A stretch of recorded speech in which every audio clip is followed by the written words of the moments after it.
Šiame video sureaguosiu ir atsakysiu į klausimus, kuriuos uždavėt po mano paskutiniais video už praeitą savaitę. Tad jeigu palikai savo klausimą, komentarą ir prenumeruoji kanalą, tai atitinkamai gausi atsakymą dabar, tad žiūrėk šitą video iki galo, o jeigu pirmą kartą pasijungiai į šitą kanalą ir pasijungi šį per video, tai esu Aleksandras, buvęs finansų konsultantas, esu pravedęs daugiau negu 5000 konsultacijų. Per 3 metus suformavau viešą portfelį tam, kad parodyti, kad agresyvus investavimas iš tikrųjų veikia ir pasyvios pajamos nėra kažkoks tai vienaragis, kurio negalima pasiekti. Ir šitas portfelis, kuris šiai dienai yra daugiau negu 130 tūkstančių dolerių, kuris jau yra sugeneravęs daugiau negu 40 tūkstančių dividendais, yra prieinamas visiškai nemokamai su nuoroda apačioje, tu gali pasižiūrėti, pasižvalgyti visą istoriją, kaip ant delno gali pakritikuoti, susiskaičiuoti, žodžiu, visus šitos dalykus gali pasidaryti savarankiškai, jeigu netiki manim, nes visa šita info yra prieinama ir šiai dienai šitą portfelį seka daugiau negu 4000 žmonių Lietuvoje. Ir kiek man yra žinoma, tai yra didžiausias sekamumas viešo investicinio portfelio Lietuvoje. Jeigu rasi kažkokį didesnį, tai įmesk nuorodą, man būtų įdomu pasiekti viešą tokį daiktą.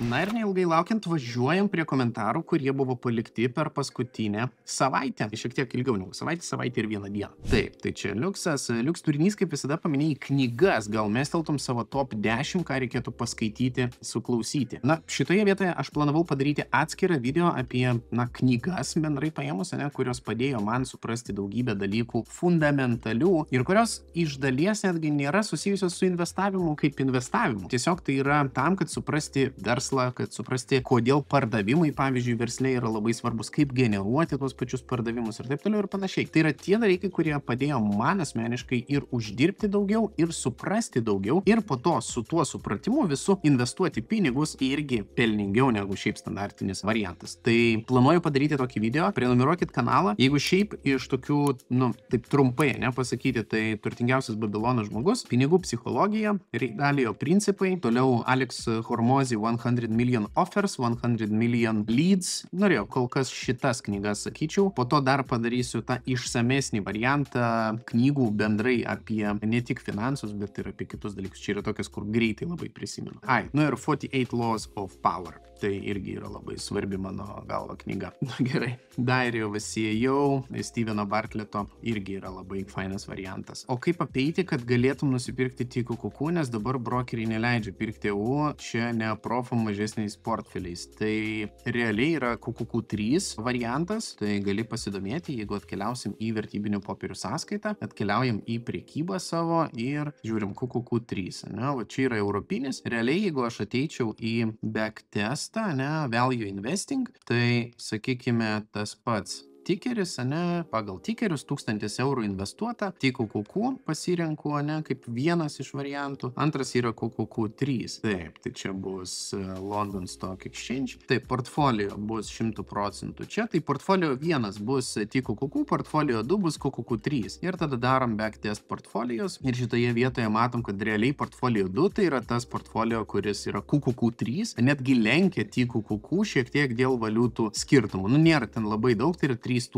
nuo 2012 metų, bet realiai 1000 įmestų į QQQ3 arba tik QQQ per, kiek čia dabar, 13 metų būtų padaręs iš 1085K. Jeigu mes kalbam, sakykime, kad kodėl aš sakiau, apsimoka tą padaryti ir įsimesti, sakykime, į tokį rizikingą variantą, ten 1000, 2000 ir apskritai pamiršti, dėl labai paprastos priežasties, per tuos pačius 13 metų šitas džiaugsmas būtų padaręs iš 1088, tai yra vidutinis metinis pelningumas 42%. Nors tai yra neįtikėtinas rezultatas. Tai jeigu aš paimu, sakykime, ir šitoj vietoj padarau ne 1000, o tarkime 5000, tai backtest portfolio atitinkamai aš sakau, kad šitoj vietoj iš 5000 pas mane pusė milo praktiškai atsiranda 420-440 tūkstančių. Tai visiškai nėra svarbu, ar QQQ3 ar tik QQQ. Ta prasme, realiai jie turi visiškai identiškus rodiklius, tik tai vienintelis niuansas, tai yra per ilgą laiką valiutos skirtumas gali daryti tam tikrą mismatchą, 386 tūkstančių ir 403. Po to čia 399, 427. Dabar vėl yra tas pats. Bet tai realiai jie eina koja kojan, sviruoja visiškai identiškai ir jeigu neturi ten 1000 ar 5000, tai ką galima padaryti su šitais fondais, tai tiesiog, sakykime, 100 eurų ant starto ir contribute fixed amount ir, sakykime, contribution amount ir 100 eurų per mėnesį. Kas būtų buvę tiesiog su tokiu variantu, tai ne net su 100 eurų per mėnesį nuo įsteigimo pradžios, jeigu būtum tiesiog metęs periodiškai investavęs, tai tavo vidurkis tas pats būtų kem 2, ne, procentai ir būtų šiai dienai 200k.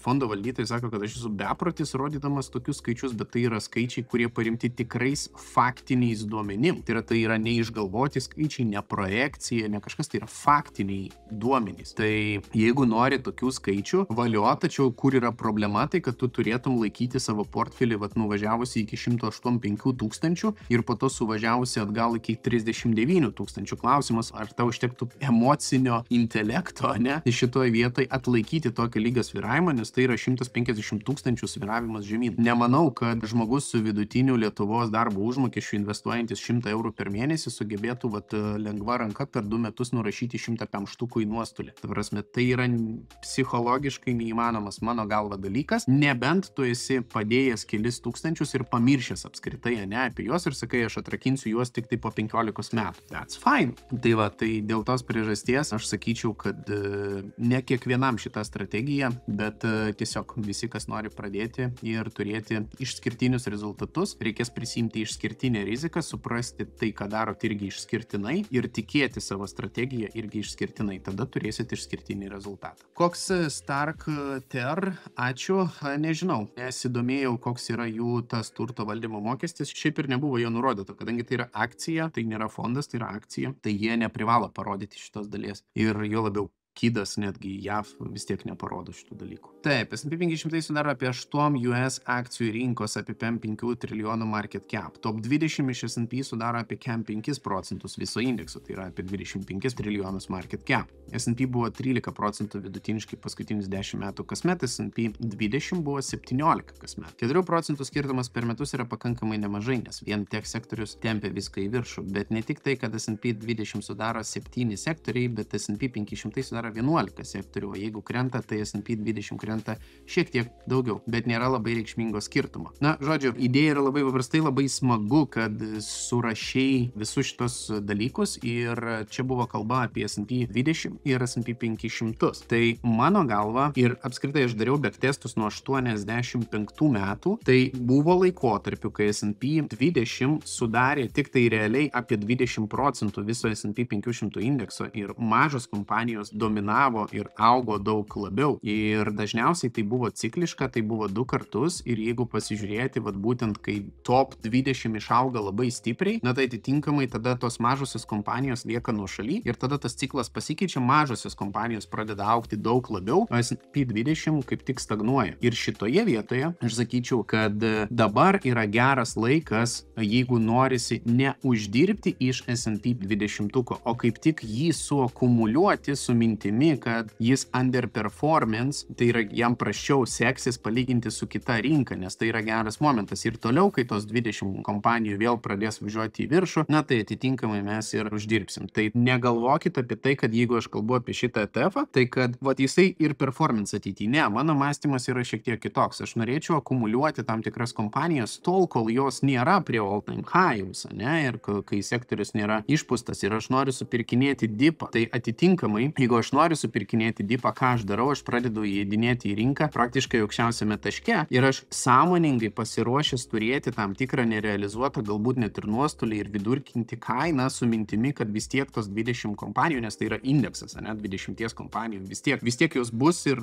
visada bus didžiausių kompanijų S&P 500 indekse. Tai klausimas, kaip jos performance. Ir logika yra ta, kad atpirkti tą dipą ir tada jau važiuoti į viršų kartu su visom tom 20 kompanijų. Tai tokia mano įžvalga iš mano pusės, neprisirišti prie vieno sektoriaus, nes, tarkime, jeigu investuojame į QDVN, tai investuojam tik į tech sektorių, ne, kaip pavyzdys. Tai šitoje vietoje, tai yra vieno sektoriaus rizika. S&P 20, net jeigu pasikeistų, net jeigu techas dabar būtų prasčiausia investicija, tai tada atsirastų kažkoks kitas sektorius, kuris užimtų tą vietą jame ir viskas. Ta prasme, ir tu vis tiek visada turi 20 didžiausių S&P 500 akcijų. Klausimas, kaip joms seksis, ne, ir tas sekimasis irgi yra cikliškas, pasidarykit savo backtestus. Tai čia yra toks momentas. Iš top top 20 pasaulio įmonių ne visas vien Amerikos, 3 iš jų ne, bet Amerika lyderis dar spėjo bus bent 10 metų, vėliau bus matyti, nebent iš kokios kitos šalies iškiltų įmonė labai sparčiai su kokia valstybės labai galinga parama, Kinija pavyzdžiui. Kiti prognozuoja, kad artėjom prie 2000-ųjų scenarijaus, bet aš šito nenumatau bent artimiausius porą metų. Aš sakyčiau, kad 26 metai turėtų būti daugybė turbulencijų, o visa kita kol kas dar važiuos. Labai dėkui už video, apie 16% kompanijų dauguma sparčiai auga, Roblox iš vis dienom po 10%, tik klausimas ar ilgai tai tęsis, nes atrodo greitų metų turėtų būti kritimas rinkos dėl FOMC ir ateinančių lygų.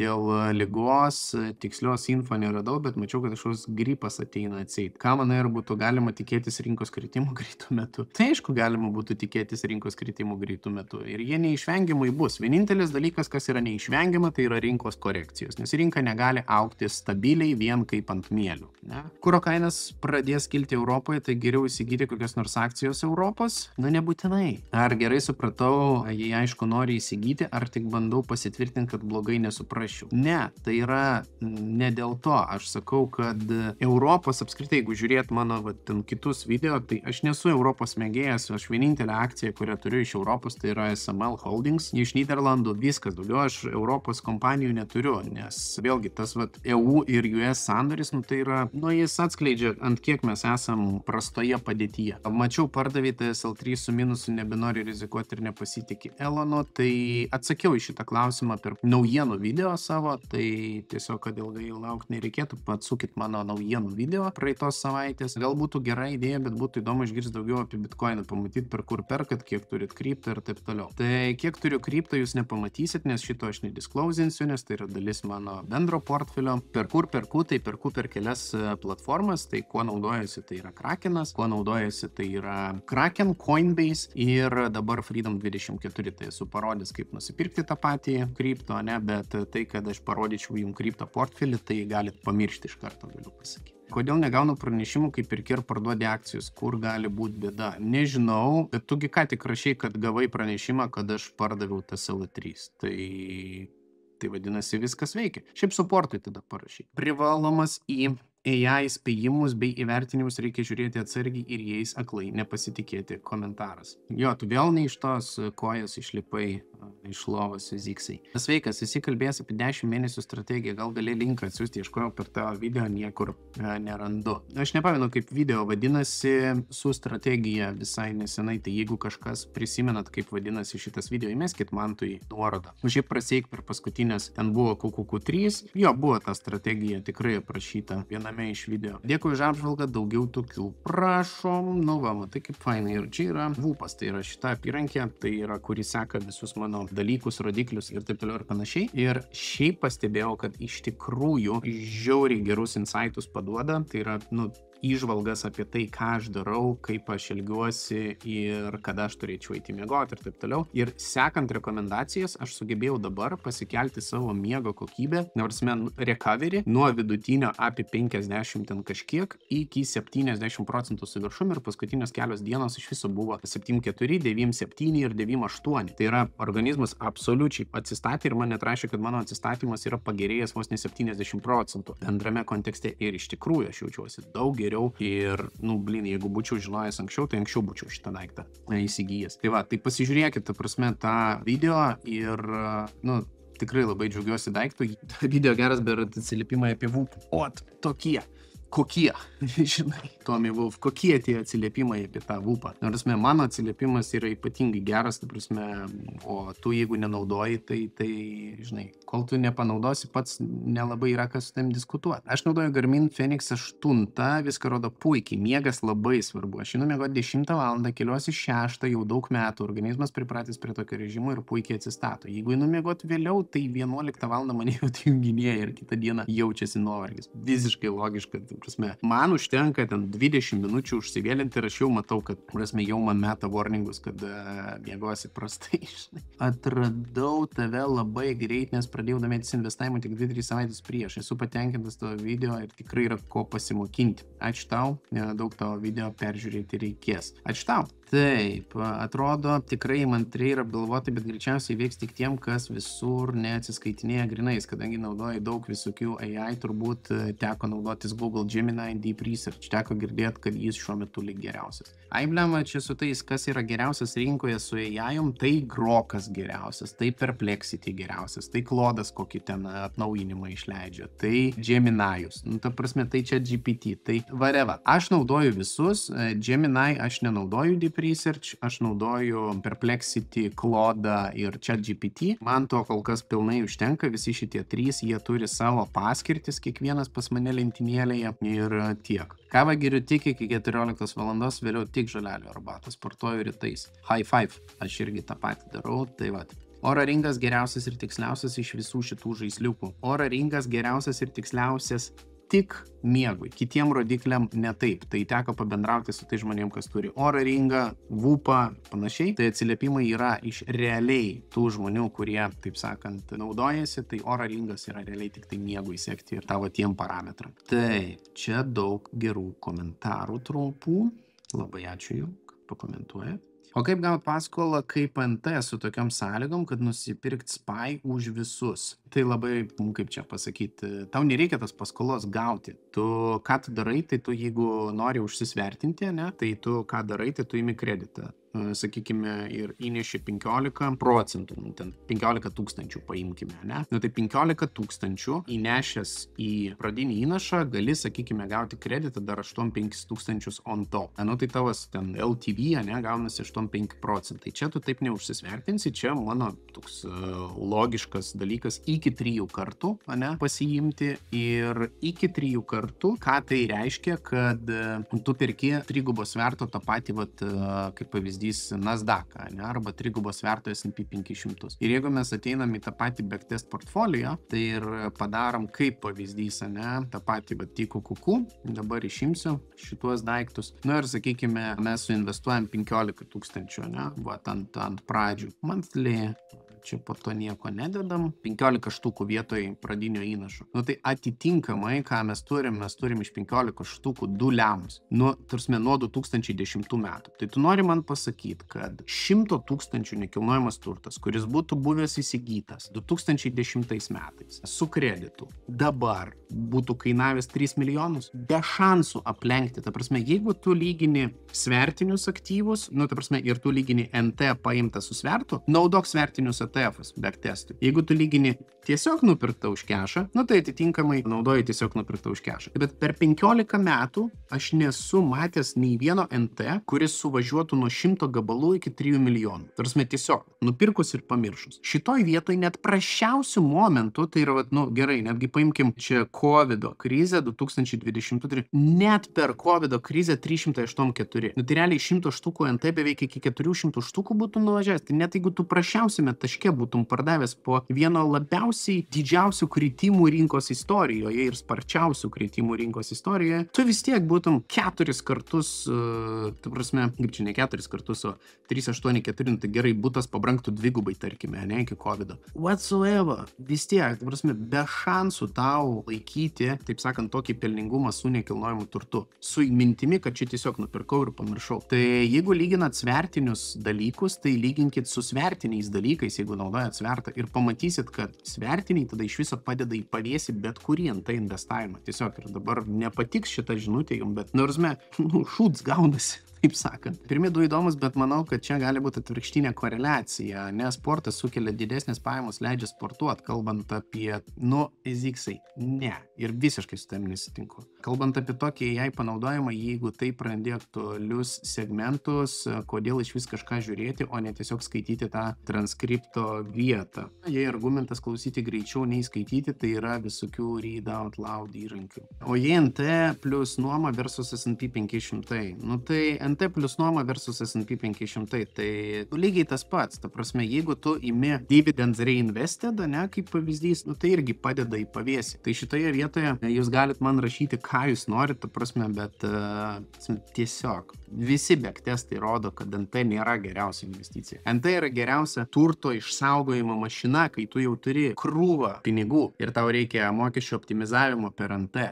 va tada tai yra labai geras dalykas. Bet kapitalo akumuliavimas per NT, nemanau, kad tai yra.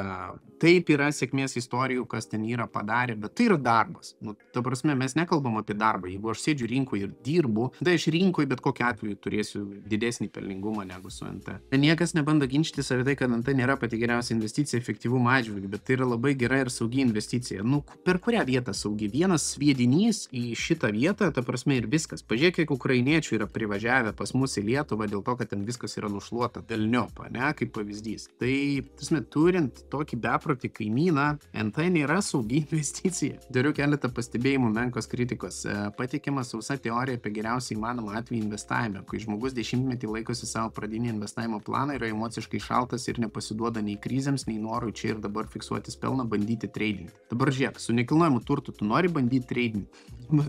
Tiesiog, tai ne, nes tu notarui sumokėsi, tu GPM sumokėsi ir taip toliau. Tačiau, kai investicija pasiekiama vieno mygtuko paspaudimu, natūralu kyla noras fiksuotis dalykus. Tai tą padaryti labai sunku net investavimo profesionalams. Pritariu šitoje vietoje. Jei tau buvo asmens pirmasis būstas, kuriame ir gyvena visą tą laiką, tai reiškia, jis nuomai neišleido nė centą iš oro pavyzdys. Jei nuoma buvo apie 500 per mėnesį, tai 10 metų virsta 60k plus, kadangi tokiu atveju ir suma turi būti skaičiuojama 145 plus šiam cash arba 200k net worth versus tavo pateikti pasirinkimai. Aišku, galima kalbėti apie remontus ir panašiai, bet tada ir galutinė būsto vertė padidėja atitinkamai. Nepadidėja, nes tu skaičiuoji vidutinę kainą už kvadratą kartu su atitinkamu įrengimu. Tai per tą laiką reikės remontuotis. Ir jau reikia nuomos kainų pokyčius įskaičiuoti. Toks jausmas, kad pamiršti tie faktai, turintys nuosavą būstą ir jame gyvenantis nemoka nuomos. Jo, bet jeigu jie paėmė kreditą, jie 2 kartus realiai išsiperka savo nekilnojamą turtą. Vieną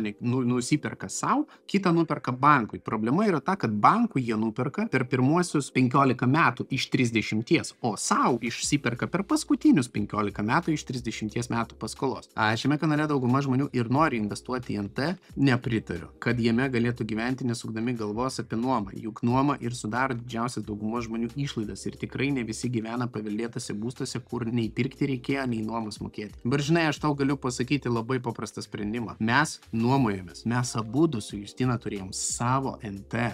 Ta prasme, ir tarkim, ten mano NT šiandien virš 250k vertės. Tai, ta prasme, mes turėjom, išsipardavėm ir, ta prasme, antiek esam realiai šiai dienai laisvai besijaučiantis ir saugiau besijaučiantis, neišaldydami savo kapitalo į paskolas. Ta prasme, tai yra neįtikėtinas jausmas, kai tu turi portfelį ir kai tu turi laisvę rinktis, kada ir kur tu gyvensi, neprisirišant prie plytos krūvos. Tai šitoje vietoje su pirmu teiginiu sutinku, su antru teiginiu nesutinku, nes šitoje vietoje remontuotis tikrai reikės ir aš ėmiau average kainas, kur jau yra tokio pat lygio įrengimo būstas, ne, nu tai atitinkamai tau remontų reikės ir panašiai. Ir, tarsi, trečias dalykas, tikrai ne visi šiame kanale nori investuoti į NT, kad jame galėtų gyventi. Jeigu tai yra tavo dalykas, tai nespręsk iš savo varpinės. Šitas kanalas yra apie pasyvias pajamas, apie fondus ir akcijas. Ir kai aš pakalbu apie NT, realiai nesusilaukia čia tiek dėmesio. Kai aš kalbėjau apie NT Ispanijoje ir panašiai, iš jūsų gavau ten kritikos, ne? Tai niekas nenori to piršimo, ne?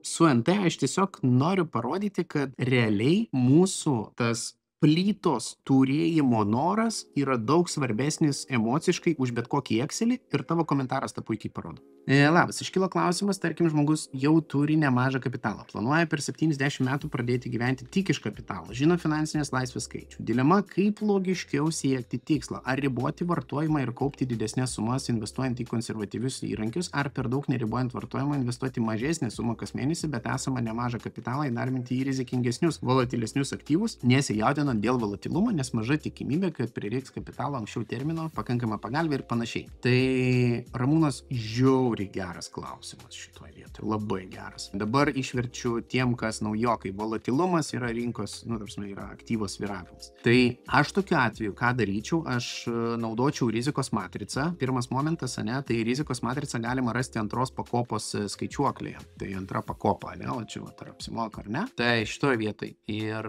aš esu pridėjęs rizikos matricą. Tai aš tada sakyčiau, kad orientacijai aš dalį pinigų tiesiog investuočiau į svyruojančius aktyvus, tarkime, 40%, nes su mintimi hedžuotis, apsaugoti savo tą krytį svyruojančių aktyvų. Tarkime, 40-60 paskirstimas yra iš viso tobulas, nes jeigu rinka kristų 50%, tai tavo šitas aktyvas laikytųsi vietoje ir dar mokėtų apie 10-15% per metus ir šitoje vietoje 24% būtų tik tai krytis bendro portfelio. Ir tokia atveju tu neprarastum to savo pasyvių pajamų srauto iš nesvyruojančių aktyvų, bet tuo pačiu svyruojantis aktyvai prie to pačio paskirstimo, jeigu rinka uždirbtų 50%, tai tu atitinkamai uždirbtum 36 su visų portfeliu, ne? Tai reiškia, kad tu neprarandi labai daug augimo potencialo, naudojant inkarinį tą P2B modelį, bet tuo pačiu tu gali investuoti į rizikingesnius aktyvus ir greičiau pasiekti savo finansinę laisvę. Tai aš pasižaisčiau su rizikos matrica ir pasižiūrėčiau, kiek tu potencialiai galėtum leisti savo prarasti, nes tarkim 3-7 santykis šitoje vietoje jau matai 30% tavo drawdownas, bet tavo ir pelnas potencialiai 5% prie to pačio pelningumo. Tai jeigu mes paimam tarkime 35-65, tai atitinkamai čia yra minus 27, čia irgi tarkime 35-65 ir mes matom, kad pas tave lygiai tada praktiškai gaunasi 10% skirtumas, ne ten pažiūrėjau, 27 drawdownas, tai mano galva prie 5% rinkos svyravimo į apačią tai yra labai geras pasirinkimas ir realiai, kai rinka auga, tai tu iš 50 pasiemi 37,5 iš augančių aktyvų. Turint minty, kad tas pats QQQ3, koks jau 40% vidutinis metinis augimas, kas yra kosmonautika iš viso, protų nelabai suvokiamas skaičius, tai jeigu mes kalbam apie tokį aktyvą, tai įsivaizduok tavo ten 5% auga, tai vadinasi, tu riboji savo portfelio augimą per kiek dabar? Per 8,75%. Tai tu vietoj 40% uždirbi 31,25. Tačiau, kai yra didžiulis svyravimas, tu prie to pačio 40% turi tik tai minus 20% nuostolį, ne? Ir net jeigu QQQ3 suvažiuotų minus 80%, tavo portfelis nesusvyruotų daugiau negu 50%, kas irgi yra labai nesmagus variantas. Tai jeigu aš būčiau tavo vietoje, nerekomendacija, aš pasižaisčiau su šituo, ten, sakykime, nebūčiau fully investavęs į rinką, aš naudočiau šiek tiek kešo, kaip buferį, pagalviai, pakankamai pagalviai, tai yra 12 mėnesių, kadangi investuoji rizikingai, tai kuo rizikingiau investuoji, tuo didesnė pagalvė turi būti. Antras dalykas, kas yra svarbu, tai yra stabilus aktyvai su high yield, apie tai aš kalbėjau, irgi ne vienam savo video su šita rizikos matrica. Ir tada apie 35% būtų tas dalykas kaip inkaras, kuris nesvyruoja. Ir tada kita dalis, tai yra agresyviai svyruojantis aktyvas, gali būti, pavyzdžiui, ten CL2, kuris 28% on average generuoja, tai vėlgi, sakykime, jeigu čia parašom 28, tai tu iš 28% potencialo 23 pasiemi, savo. Tai tu prarandi realiai minimaliai. Tai mano galva šitoje vietoje kiekvienas turėtų nuspręsti pats, bet tikiuosi, kad logiką tu mano pagavai su šituo momentu. Ir tie, kas neturi šito Excelio, tai parsisiųskit šitą Excelį, pasinaudokit ir aš manau, kad bus labai geras variantas jums. Ir kartu su rizikos matrica dar tą patį padaryti. Vienetai skaičiuojant tikslas atrodo kur kas labiau pasiekiamas negu kad skaičiais. Visiškai.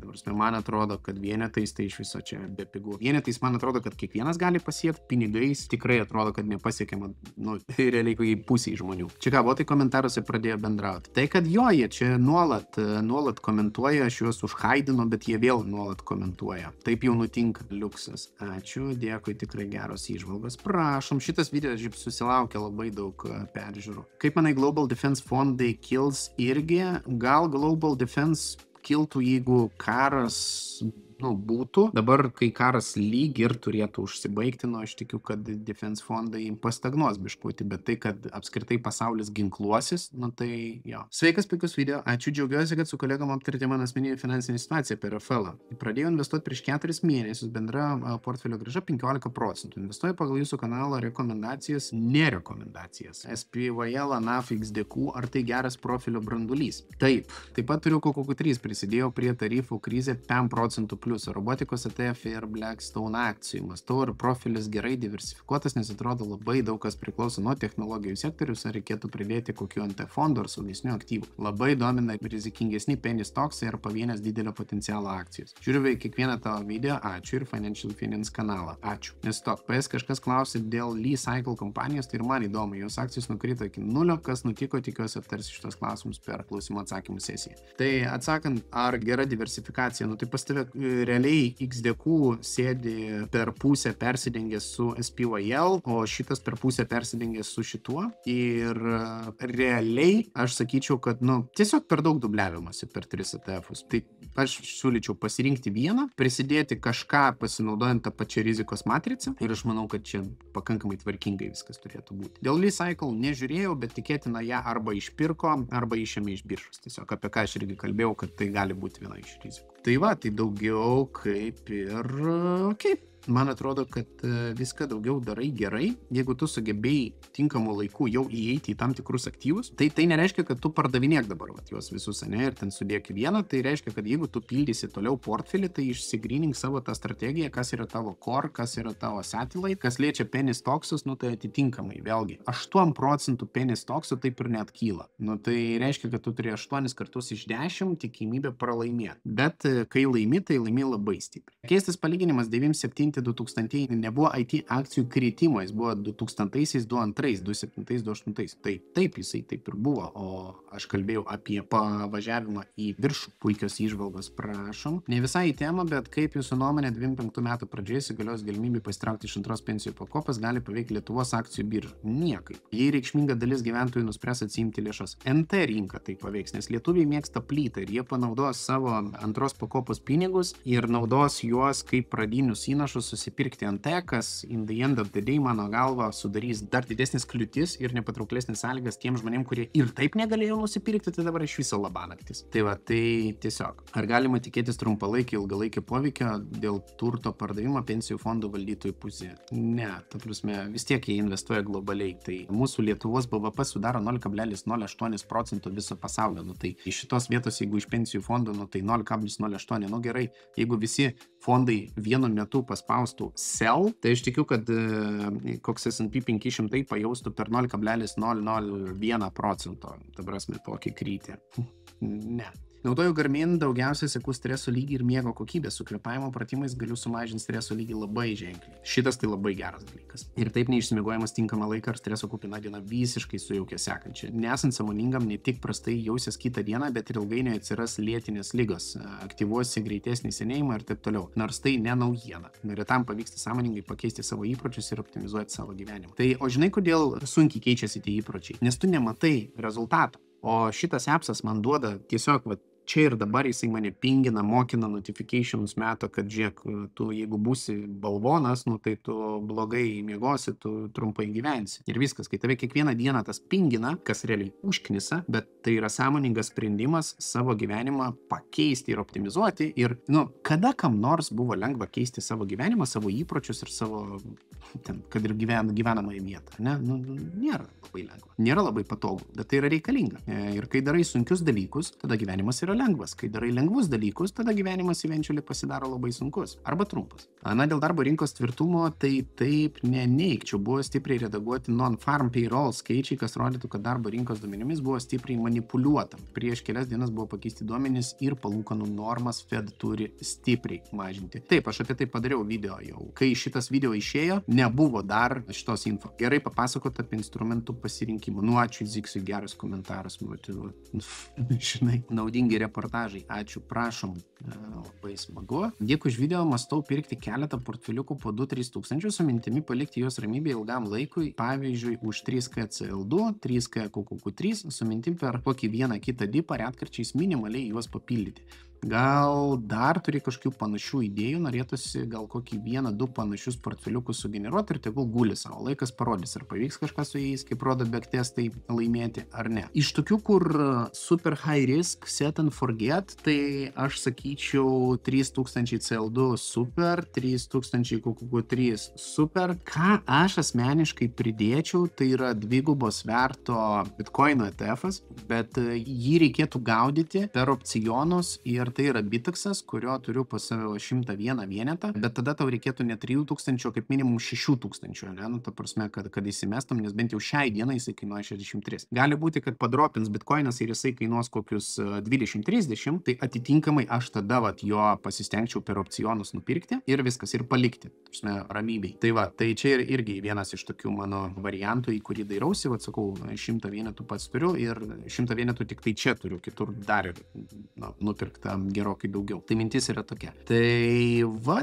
daugiau nežinau, nes netgi dariau dabar backtestą, kur yra labai keistas variantas, tuo tik tai reikės įsiloginti, nes jau čia baigėsi nemokami dalykai. Taip, ir paimam, sakykime, CL2, ne, tą patį USA Daily ETF ir paimam 3 USL. Tai dabar dvigubas svertas CL2 ir trigubos sverto S&P 500. Tai kur atradau visiškai keistą dalyką, čia yra mano atradimas dabar šios savaitės, tai netgi taip pakeis vyrai moterys portfelį absoliučiai. Važiuokit, portfolio 1, tai yra CL2 103K, ne, iš 10 000 investuotų nuo 2014 metų. Portfolio 2, tai yra trigubos sverto ETF-as. Tai reiškia, šitas svyruoja dvigubai daugiau negu 600 kompanijų, šitas svyruoja trigubai daugiau negu 500 kompanijų. Dabar tam, kad pažiūrėti worst year, yra -3,3 ir -5,6. Nu, ta prasme, čia yra labai didelis skirtumas. Max drawdown yra -37, čia yra -57. Nu,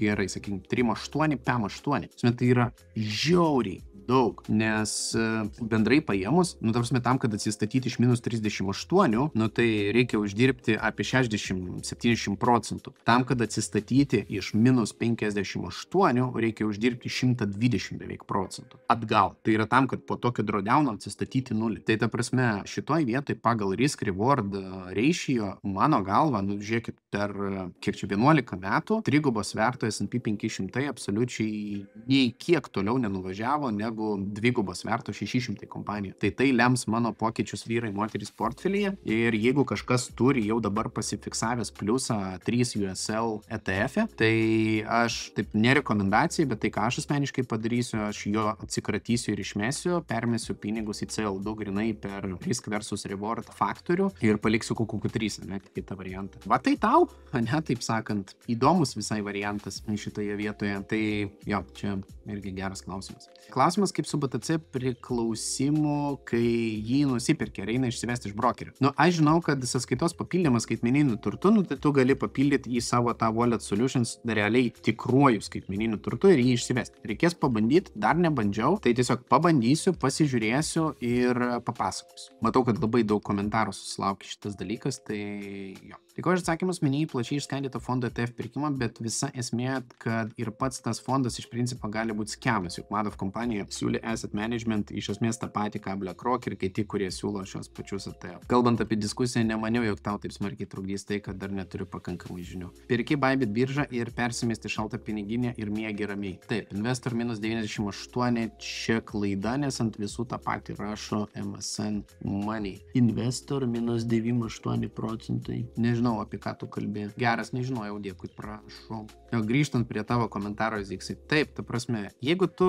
esi sofos riteris, kuris realiai nei vieno cento nėra investavęs, nesi patyręs realių šitų emocijų, kaip aš galiu su tavimi diskutuoti? Ta prasme, įsivaizduok, aš atėjau kažkada universitete į paskaitą, aš baigiau statybos inžineriją, specialiųjų statinių projektavimą. Ir viena dėstytoja architektūros sako, žinot, aš per 20 metų čia dėstymo nei karto nebuvau statybos aikštelė. Fuck it, pusė auditorijos, literaliai per pertrauką, kuri buvo net ne pertrauka tarp paskaitų, o pertrauka paskaitos. Pusė auditorijos atsistojo, išėjo ir atėjo tik į egzą. Nes naudos iš tokio bendravimo, ten pokalbio ir taip toliau absoliučiai nėra. Tai yra sausa teorija, kurią tu stebi, žiūri, bet tu nedalyvauji. Čia, žinai, kaip, atsiprašant, mylėtis, ne? Nu, tai ta prasme, dalyvauti fainiau ar stebėti, ne, šitoj vietoj. Nu, yra visokių frykų, bet nesinori tavęs prirašyti prie tos kategorijos. Bet šitoj vietoj tiesiog, kas yra smagiau ir kas po to diskusijoje, ne, vat diskusijoje po to, kaip tu gali diskutuoti su žmogum, kuris to neturėjo. Be šansų. Ar galima atsidaryti UK? Ne, kol kas tik Europą. Nereikėjo Brexito pasidaryti. Labai mažai investavau į Argentinos banką. Šito žodžio nesuprantu. Plius 6%. Jokingai, iš lempos paėmiau, pabūt fainą, jį pasidalindom video iki 5 eurų į mėnesį, kas nori investuoti iki 100 svarų ir taip toliau atnaujinta info, nes toks jausmas, kad per metus viskas labai pakilo. Nu tai labai paprastuoju būdu, jeigu mes atkeliaujam į tą patį Freedomą, ne, tai yra ETF, apie kuriuos kalbu tikrai ne vieną kartą. Nu tai sakykime, jeigu svertinis, tai CL2 patys matėte, ne, kokie rezultatai 22 pinigai, akumuliuojantis. Jeigu S&P 500, nu tai SPYL, tai 13 eurų. Jeigu Nasdaq 100, ANAF, turim 17 eurų už vienetą. Jeigu technologijų sektorius, nu tai QDVA, tai turim 33. Jeigu kalbam apie, gerai, ką čia dar tau pakalbėti? S&P 500, šitas All World XDQ galėtų būti su papildomu quality faktorium, jisai dabar 4 kainuoja biški daugiau negu 50. Nu tai va, tai realiai tas pats SP20, tai gaunasi 4 svarai iš viso kainuoja. Tai yra pilna tų variantų, bet šitie nusiskrinšotinkit, taip sakant, savo, arba parsisiųskit šitą skaičiuoklę iš antros pakopos video, ir čia yra viso pasaulio fondas, Amerikos, pigiausias technologijų rinkos sektoriaus ETF ir panašiai, yra sudėti net su nuorodu šitie pasirinkimai. Tai tiesiog, labas, kodėl tas L3 pabėgo, aš tau kompaniją palaikiau. Atsakiau, kodėl pabėgo, man atrodo, su Masko nukeliavimu į tą pačią politiką, tiesiog jisai per daug atitrūko nuo savo verslų, kas žiauriai kenkia jo verslam, ir kol nepradės kažkokios šviesos tunelio gale darytis, tol nepirksiu svertinio. Šiaip Teslos spot poziciją turiu ir Teslos nepardaviau, nepergyvenkit, tikiu aš tą kompaniją ilguoju laikotarpiu, tiesiog laikyti dabar tas L3 yra per brangu, nes gaunasi 5% administravimas realiai per metus. Tai kol jinai stagnuoja, tas volatility decay ryja labai stipriai dalykus. Ačiū kaip išada už naujienas, išvalgas, viską kaip susijęs su finansinė kelionė. Eiziksis, tavo komentaras nužudė mane.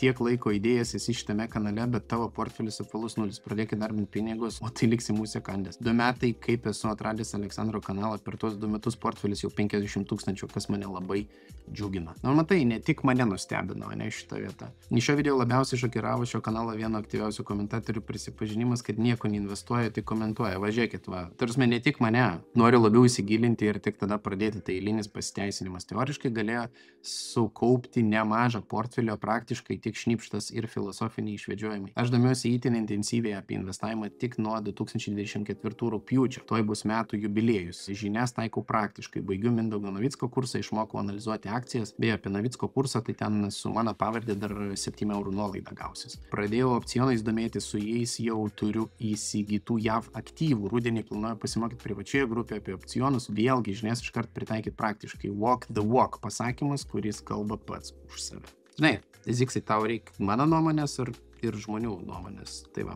Kalbėdamas apie potencialo brokerio žlugimą, pamiršai 500 000 saugių limitą turtui. Progresija mokesčiuose gerai, politikos savęs niekada nepribos, neveltui labiausiai mėgstu miegoti, tik dažniausiai nėra kada. O tai, jeigu tu nemiegi, jeigu tu neinvestuoji, tai prasme, gal tu atsirašyk nuo šito mano kanalo, nes realiai, kaip ir sakau, nu čia, žinai, kai žinau, kad neinvestuoji, tai komentarai pradeda nervinti labiau, nu, tarsi eksponentiniu lygiu, kaip susvertų. Tai va, negaliu naudoti Freedomą, nes gyvenu ne Lietuvoje ir manoma kažkaip matyti tavo visą šį portfelį, beje pats naudoji tradingą. Ne, be Freedomo negali matyti, tai labai paprasta viskas, ne? Tiesiog tai yra vertybinių popierių sąskaita, kurioje yra vertybiniai popieriai. Tai tu negali per kitą vertybinių popierių sąskaitą matyti šitą vertybinių popierių sąskaitą. Tu tą pačią ekosistemą turi naudoti. Tai va, tai dėja. Karts nuo karto darau portfelio apžvalgas, tai tikrai gali tuo pasinaudoti, ne? Kartą į porą trejata mėnesių aš padarau su mintimi, kad turiu kažką atnaujinti ir panašiai. Tai va, Kristijonas, ar galima plačiau? Tai ir čia komentaras į postą, kad šiandien uždariau porą covered callų po penktadienio rinkos nuosmukio ir kad kritus rinkai aš vis tiek uždirbau, ne? Tai šitoje vietoje parašė, gal galima plačiau, pasakiau, kad nelabai turiu apie ką plačiau papasakoti, nes visi sandoriai buvo portfelyje ir realiai kaip veikia covered callas, nu tai aš išsistatau, kad, sakykime, noriu parduoti po mėnesio, kaip pavyzdys, už tam tikrą kainą. Kai rinka nukrito, tas kontraktas na, iš tikrųjų tapo labiau bevertis. Ir ką aš padariau, aš jį pardaviau tą kontraktą brangiai, nes, buvo arti kainos, o dabar, kai, ta prasme, rinka nukrito, tas kontraktas atpigo, tai ką aš padariau, aš pardaviau brangiai, o atpirkau pigiai. Ir tas skirtumas yra uždarbis mano. Tai vadinasi tas dalykas. Tai ir viskas. Ir šitoje vietoje aš uždirbau krentant rinkoje iš savo turimo aktyvo. Tai va, tai tokie du buvo sprendimai, tai tie, kas seka portfelį, tie tikrai turėjo gauti žinutės. Jeigu negavot žinučių su šitais mano sandoriais, tai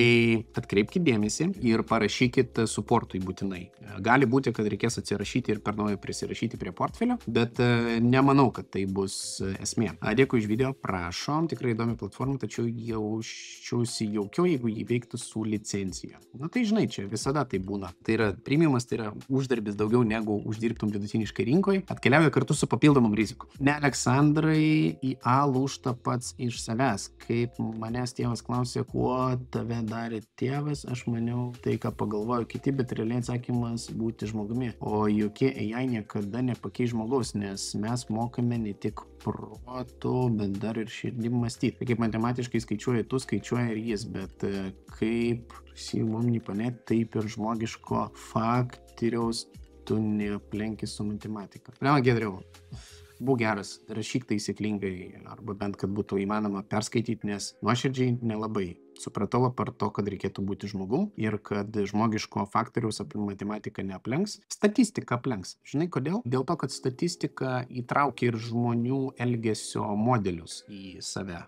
Ir jeigu vadovausime statistiką, ilgainiui tos emocijos visos bus įskaičiuotos į tai. Ar tikrai fondai sumoka mokesčius, jeigu yra accumulating? Vienareikšmiškai. Dėl ko tu manai, kad tie fondai steigėsi tokiuose tax heaven, kaip Liuksemburgas ir panašiai? Dėl to, kad jiem reikia optimizuotis mokesčius. Kaip yra su mokesčiais Lietuvoje, jeigu yra gaunami dividendai? Tai sumoki mokesčius, jeigu gaunami iš ES fondų, tai sumokėsi po metų, jeigu yra gaunami iš JAV, tai iš karto atskaito platformą. Tai vad galima atkeliauti, šiandien bito dividendai sukrito, tai galiu nukeliauti profilis, pinigų judėjimas ir, tarkime, gavau dividendus, tai šitoje vietoje dividendai $3082 ir tada mokesčiai iš karto atsiskaičiavo 462 eurų USD. Tai man jau mokėti VMI nereikės papildomai, šitoje vietoje. Netiesiog. Šitas niuansas, čia daug prisikaupė. Šitą pomidorą prisirpusi raudoną. Šiaip geras video ir skamba logiškai, bet rizikos tikrai nemažas.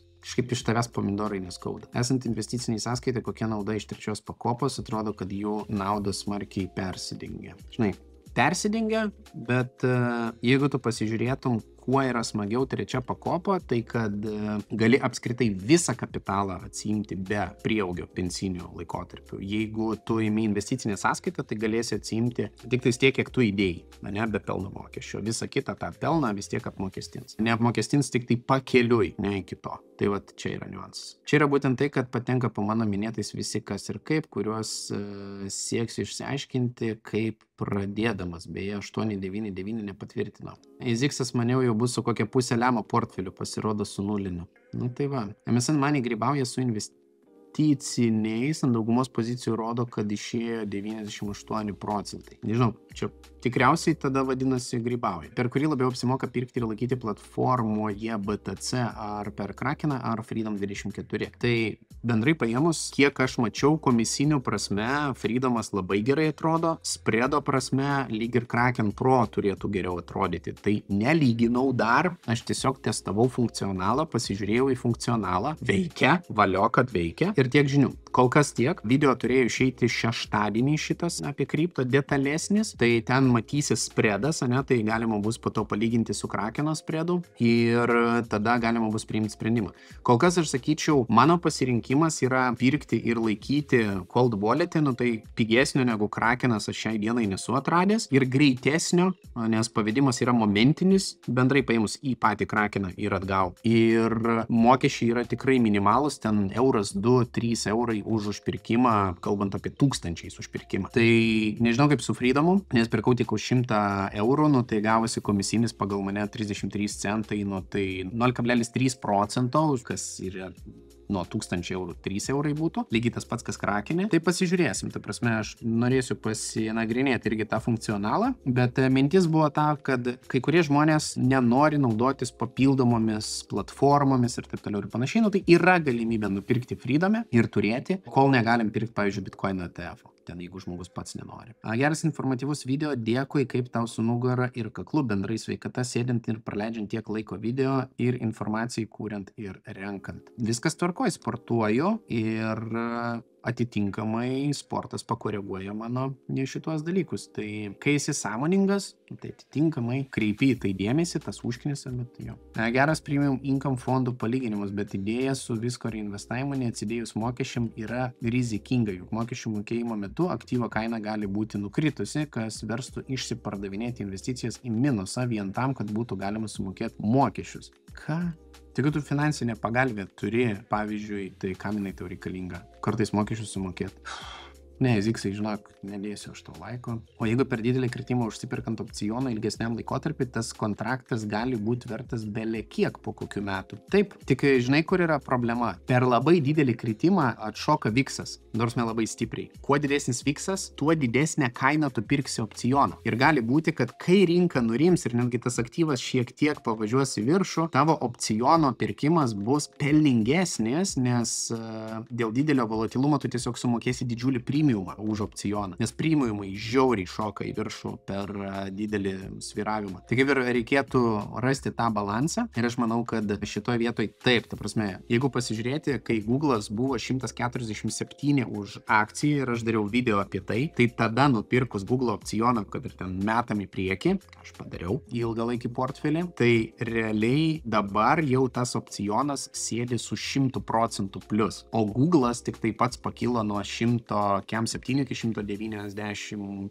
197, kas yra apie 30%. Tai 30 su viršum procentų. Tai bendrai kalbant, tarsi, jo, tavo įžvalga labai teisinga, bet taip. Va, čia kalbant apie botus, ne, tai va, šitų šūdų, tai atsiprašant, nežiūrėkit. Ir aš nespėjau užkaidinti, tai dabar matot, kaip botas atrodo. Ir dar tikrai Freedom tiek gyvuose nebus, kaip kad ši platforma žlugs. Tai net jeigu užsilenks brokeris, tai koks skirtumas, ta prasme, turtas tau priklauso, persikels į kitą brokerį ir viskas. Gerai. Valstybėms prieinamo AI sektoriai palantyras jau kuris laikas yra aplenkęs OpenAI. Fedai laikyk, aukso pirkimas, didelio nestabilumo pasiekmė, 2 faktoriai tiesiog būtina.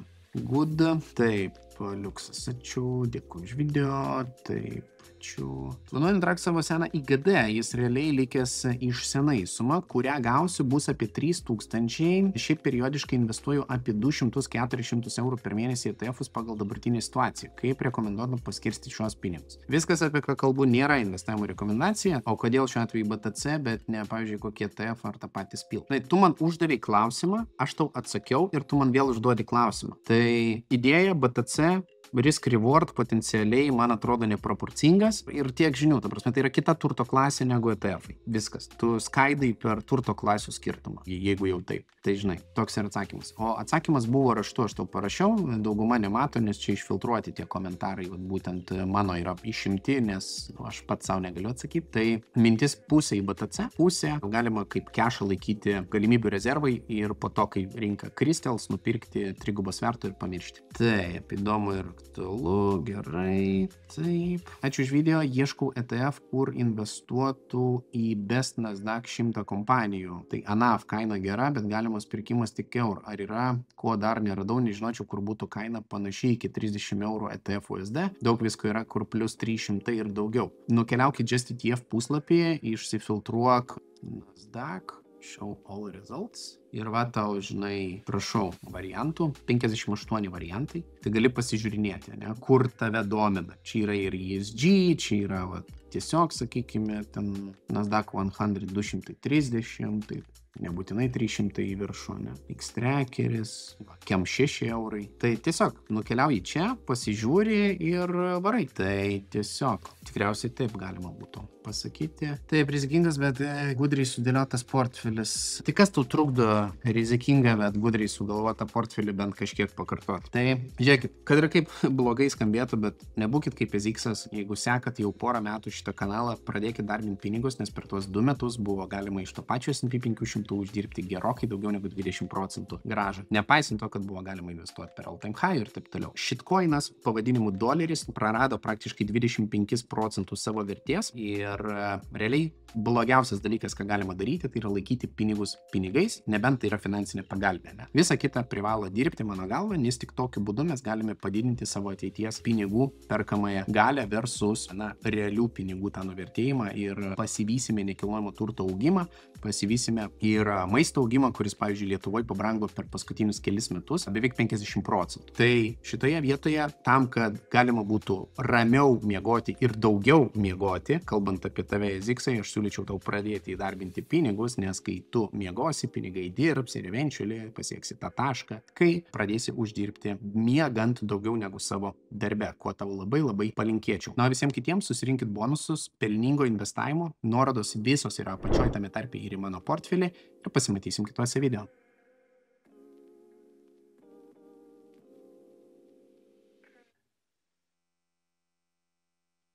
Ką?